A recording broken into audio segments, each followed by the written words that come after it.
to my kitchen, and a new episode of the holidays are coming. Did you think I would get through the holiday preparation suggestions without doing a drink mix? You were wrong.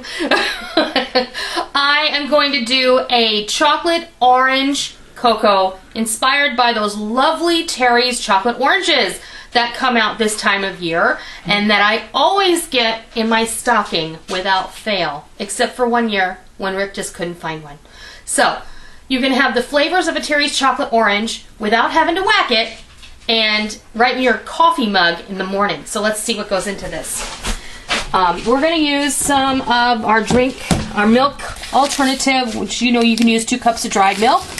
We're going to use a cup of cocoa.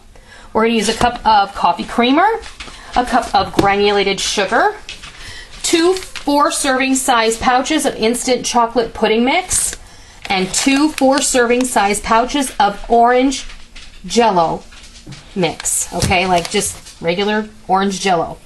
And then this is 1 Ghirardelli baking bar that I have grated on the fine part of my box grater, and it is a knuckle buster. So if you have one of those special gloves, I would suggest using it.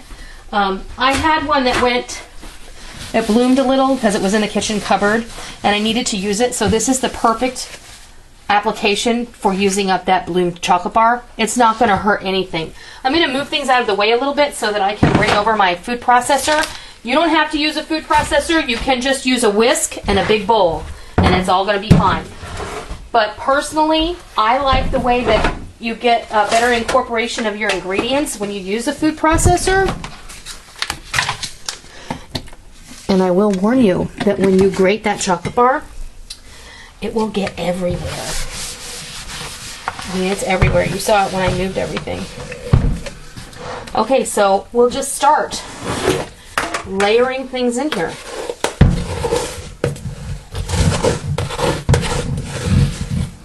Here's our powdered milk alternative. And it doesn't have to be the alternative. You can just use regular powdered milk from your food storage. Let me put the lid back on that. And we get a cup of sugar.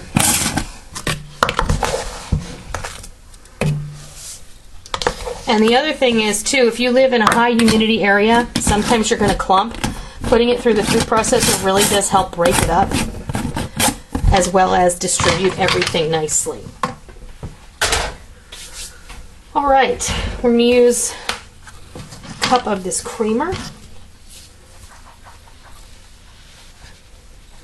And people ask, yes, does the creamer make a difference? Yes, it does. The creamer helps to make this nice and creamy, because this has different ingredients. It would be like the difference between adding like plain milk and heavy cream into your coffee, or skim milk even and heavy cream into your coffee.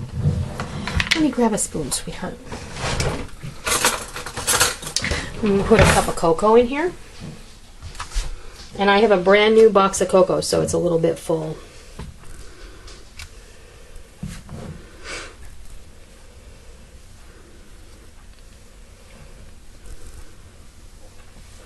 And if you get a little over, it's all good.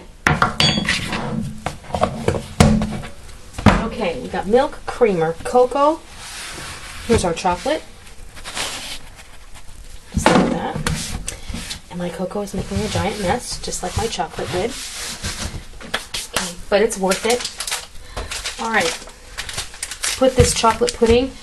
And one of the reasons I put the chocolate pudding in is for texture and body. Okay, the chocolate pudding has a little bit of cornstarch in it. Plus, it's got some sugar in there.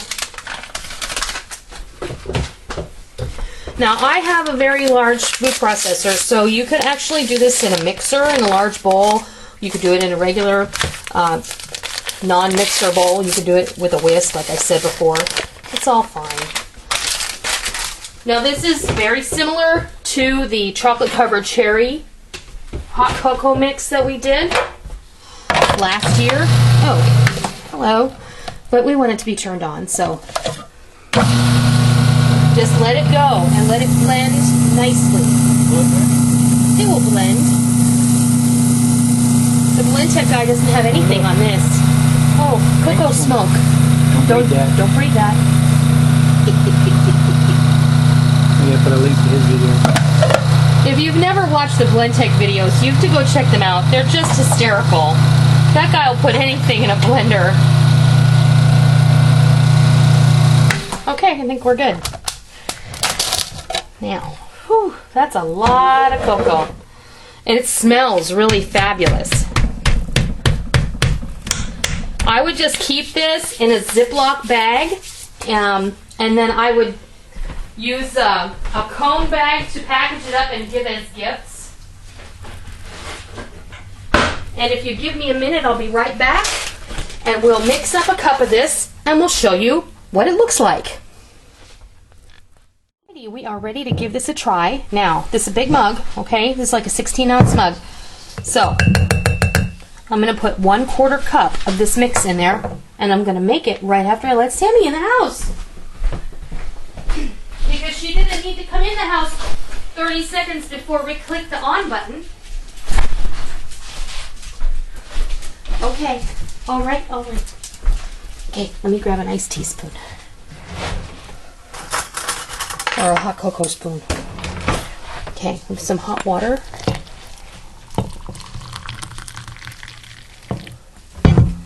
Oh, it smells good.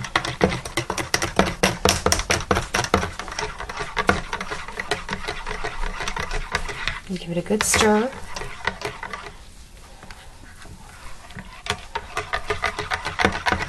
You can always top this with some whipped cream. Let's see what it tastes like. Cheers. It's delicious. Chocolate orange inspired hot cocoa mix. I hope you try it. I hope you love it. Until next time, I'll see ya.